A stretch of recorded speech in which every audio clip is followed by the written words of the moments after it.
הלכות דעות פרק ד' הלכה י"ג. לעולם ישתדל אדם שיהיו מאיו רפים כל ימיו.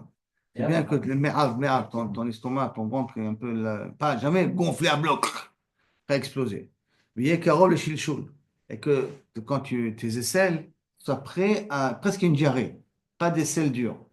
Ça veut dire, c'est mieux. Presque une diarrhée. Pas de diarrhée, mais presque comme une diarrhée. Que tu n'aies pas de difficulté. Ça évite aussi les hémorroïdes. Ça veut dire d'abord que tu n'as pas bu beaucoup d'eau. Tu as un problème d'eau.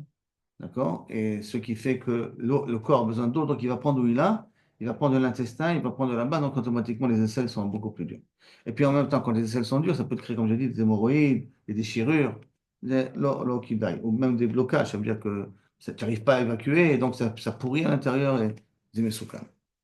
Mais c'est klal gadol birfoua, שכל זמן שראוי נמנע או יוצא בקושי, חלאים רעים באים עליו.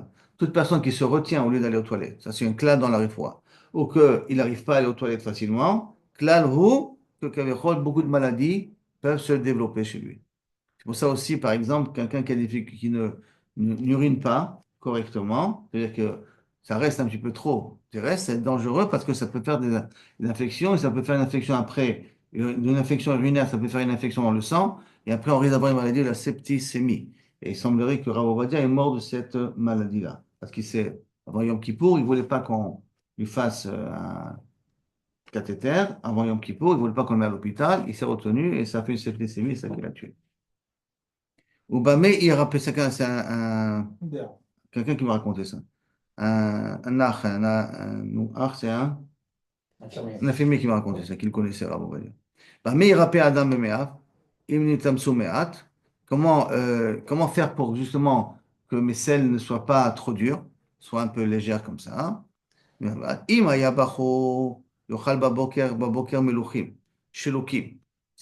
c'est un bachou qui peut se lever de bonheur, donc c'est bien qu'il mange bakar, baboker, yochal,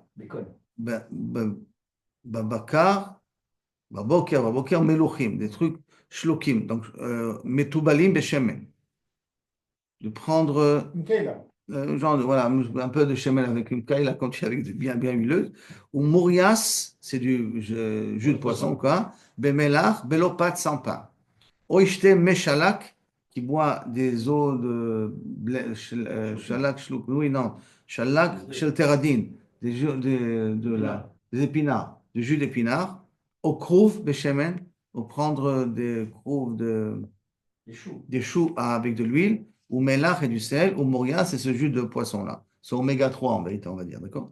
Imayazaken, si c'est une personne un petit peu âgée, d'accord? C'est pas de l'ordre, tous des jeunes ici, d'accord? Mais si c'était une personne un petit peu âgée, Imayazaken, ishte dvash, mazouk bemaim, chamim, du miel avec de l'eau chaude, d'accord? Baboker le matin. Puis ishé kama arba shaot, et qu'il attend 4 heures entre ce petit déjeuner qu'il a pris, et après il mange le repas. Après il fait son petit déjeuner. Donc d'abord il commence avec de l'eau chaude et du miel, et le déjeuner il le prendra plus tard. Les vieux se réveillent à 1h du matin. יעשה כן יום אחד או יום אחר יום 3 או 4 ימים, il fait ça 2-3 jours, אם צורך לכך, ou même plus, עד שירפאו מאיו, jusqu'à que ces selles seront beaucoup plus légères, beaucoup plus liquides. D'accord? Donc vous avez ici 2 techniques pour avoir des selles un petit peu. Vous êtes jeune, donc vous avez la première technique de manger très haut, du matin très tôt, krouva shemen, avec du melach, on a dit shlukim, meluchim shlukim, metoubalim beshem. Ou sinon, vous avez la formule pour les personnes âgées, du miel avec de l'eau chaude, de bon matin, et attendre 3 heures ou 4 heures avant de manger le petit déjeuner. Ou sinon, il y a une autre possibilité, c'est de prendre du pain, des choses qui sont à base de dganim, de prendre du son, de prendre des dattes. Mais les dattes, il a dit au départ, ils sont pas trop bonnes. Il était un petit peu con de manger trop de dattes, manger peu de dattes. Les pruneaux, les jus de pruneaux, vous connaissez? Petit tibétain ou pas? Ouais, c'est tibétain. Le petit tibétain tu évacues tout ce qui est dans le corps, même les bonnes choses qui sont dans le corps. Le tibétain, il n'est pas bachout qu'il est une bonne santé. Le thé tibétain, c'est un thé très connu. Ça te fait aller aux toilettes, mais c'est dangereux.